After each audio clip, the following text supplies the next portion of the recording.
విశృంఖలత్వం చాలా వస్తోంది, విచ్చలవిడితనం చాలా వస్తోంది, తల్లిదండ్రుల భయం, ఎవరి భయం లేకుండా పోతుంది. ఈ ప్రపంచంలో ఎవడు పుట్టినా వాడికి ఏ వయసులో అయినా ఎవరో ఒకరి భయం అనేది ఉండాలి. ఆ భయం అనేది లేకుండా పోతే డిసిప్లిన్ అనేది రాదు. అందరూ busy busy, parents busy busy, పిల్లలు బిజీ బిజీ. ఎవరు ఎప్పుడు వస్తున్నారో, ఎన్ని గంటలకు వస్తున్నారో, ఎన్ని గంటలకు నిద్రపోతున్నారో, వాళ్ళు ఏం చేస్తారో చూసేటువంటి అట్మాస్ఫియర్ లేదు ఇవాళ. నేను ఒకరిని తప్పబట్టట్టు కాదు, ఇది సర్వత్రా కనపడుతుంది. ఎస్పెషలీ ఈ సోకాల్ హై లెవెల్ సొసైటీలో ఇది జాడ్యం చాలా ఉంది.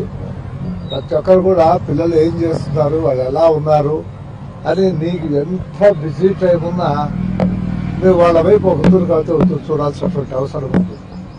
నీ సంపాదన, నీ వ్యవహారం అంతా వాళ్ళ కోసమే.